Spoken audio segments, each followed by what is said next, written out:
이제 우주는 더 이상 꿈의 영역이 아닙니다. 새로운 투자 전쟁터가 됐죠. 오늘은 정부가 아니라 민간 기업이 우주 개발을 이끄는 시대, 이른바 뉴스페이스 시대의 중심에 선 기업, 루미르에 대해 깊이 파고 들어보겠습니다. 과연 투자할 만한 가치가 있을지 함께 따져보시죠. 자, 바로 본론으로 들어가서 이 숫자부터 보시죠. 1조 달러. 우리나라 돈으로 1,300조 원이 훌쩍 넘는 어마어마한 돈입니다. 이게 바로 2040년 전 세계 우주산업의 시장 규모 전망치예요. 이건 그냥 뜬구름 잡는 얘기가 아니라 거대한 불의 기회가 바로 저 우주에서 열리고 있다는 아주 강력한 신호입니다. 이런 폭발적인 성장을 이끄는 힘, 그게 바로 뉴스페이스라는 개념입니다. 예전처럼 국가가 주도하는 게 아니라 이제는 민간 기업들이 혁신을 이끌면서 우주를 거대한 비즈니스의 장으로 바꾸고 있는 거죠. 그리고 오늘 우리가 분석해볼 루미르가 바로 이 새로운 흐름의 한가운데에 서 있는 기업입니다. 루미르에 대한 투자 판단을 내리기 위해서 오늘 이 5가지 단계를 차근차근 밟아보려고 합니다. 루미르가 어떤 기업인지부터 시작해서 비즈니스 모델 그리고 기회와 리스크를 따져본 뒤에 숫자로 가치를 확인하고요. 마지막으로 가장 중요한 매매 전략까지 짚어보겠습니다. 자, 첫 번째 순서입니다. 뉴스페이스 시대의 주인공, 도대체 루미르가 뭘 가지고 있길래 이 거대한 우주 시장에서 주목받는 플레이어가 되려고 하는 걸까요? 그들의 비장의 무기부터 한번 살펴보죠. 바로 이겁니다. 루미르의 핵심 기술, 쌀 위성이에요. 우리가 흔히 아는 광화 위성은요, 그냥 하늘에 떠 있는 초고 성능 카메라라고 생각하시면 돼요. 그래서 구름이 잔뜩 끼거나 캄캄한 밤이 되면 사실상 눈뜬 장님 신세가 됩니다. 하지만 루미르의 쌀 위성은 달라요. 레이더를 쏘아서 지표면을 읽기 때문에 날씨가 어떻든 밤이든 낮이든 상관없이 지구를 손금버둑 들여다볼 수 있는 거죠. 그렇다면 이 특별한 눈으로 어떻게 돈을 벌고 있을까요? 루미르의 사업 구조를 들여다보면 크게 3가지 얼굴을 가지고 있습니다. 아주 흥미로운 구조예요. 첫째, 위성을 직접 만듭니다. 그리고 둘째, 그렇게 만든 위성들을 우주에 띄워서 얻어낸 데이터를 팔고요. 마지막으로 이 모든 과정에서 쌓은 기술력을 엉뚱하게도 조선소 같은 다른 산업에까지 적용해서 돈을 벌어요. 그러니까 부품 생산부터 데이터 판매, 기술 응용까지 모든 걸 자기들 손으로 하는 아주 강력한 수직 계열화 모델인 셈이죠. 지금 당장 매출 비중을 보면 위성을 만들어서 파는 게 대부분이에요. 한 70% 정도 되죠.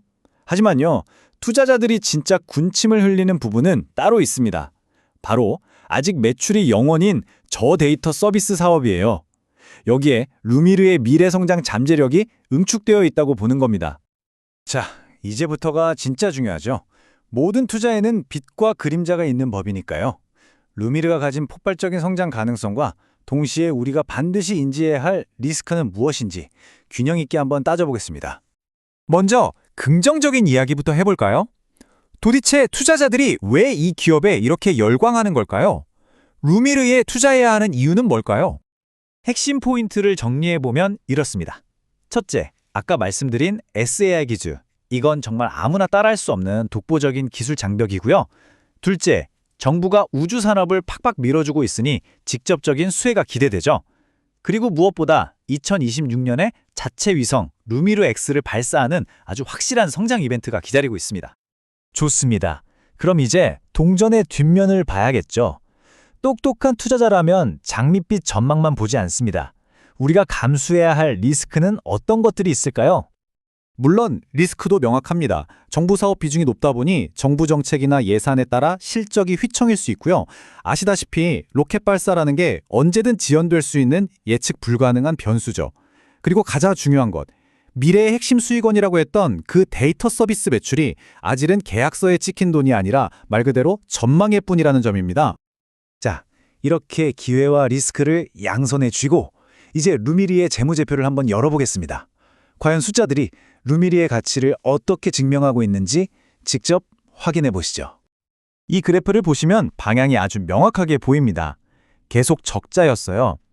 하지만 그 적자 폭이 꾸준히 줄어들더니 드디어 2025년에는 흑자를 돌아설 것으로 예상됩니다. 이건 회사가 이제 돈을 쏟아붓는 성장 단계를 지나서 본격적으로 이익을 걷어들이는 단계로 진입하고 있다는 아주 중요한 신호입니다. 재무 상태는 훨씬 더 인상적입니다. 부채 비율이 18.1%밖에 안 돼요. 정말 낮은 수준이죠. 이게 뭘 의미하냐면요. 대규모 투자가 계속 필요한 우주산업에서 빚 걱정 없이 언제든 과감하게 미래를 위한 투자를 집행할 수 있는 아주 든든한 술탄을 가지고 있다는 뜻입니다. 좋습니다. 이제 기술력, 시장 상황, 재무 상태까지 모든 조각들을 다 맞춰봤습니다. 그러면 이 모든 분석을 종합해서 내릴 수 있는 최종 결론은 뭘까요? 투자자들이 가장 궁금해하는 것, 그래서 얼마에 사서 얼마에 팔아야 하는지 구체적인 매매 전략에 대해 이야기해 보겠습니다. 이 보고서는 세 가지 시나리오를 제시하고 있습니다. 발사가 지연되는 등 최악의 상황에는 15,000원대까지 떨어질 수도 있지만 현재 사업이 순조롭게 진행된다는 기본 가정 하에서는 22,000원에서 24,000원 정도의 가치를 가진다고 분석하고 있어요. 그리고 여기서 한 걸음 더 나아가서 2026년에 자체 위성 발사 성공으로 본격적인 성장이 시작된다는 긍정적인 미래까지 반영했을 게 이 보고서가 최종적으로 제시하는 목표 주가는 바로 28,500원입니다. 그래서 이 보고서가 내놓은 최종 투자 전략의 핵심은 아주 명확합니다. 한마디로 성급하게 추격 매수하지 말라는 겁니다. 오히려 발사 지연 같은 단기적인 악재 때문에 주가가 출렁일 때 그럴 때마다 기회로 삼아서 차분하게 분할 매수하는 전략이 유효하다는 거죠. 결국 루미르에 투자한다는 건요, 이 기업 하나를 사는 걸 넘어서 뉴스페이스라는 거대한 시대의 성장 가능성에 투자하는 것과 같습니다. 자, 이제 마지막 질문은 여러분께 달려 있습니다.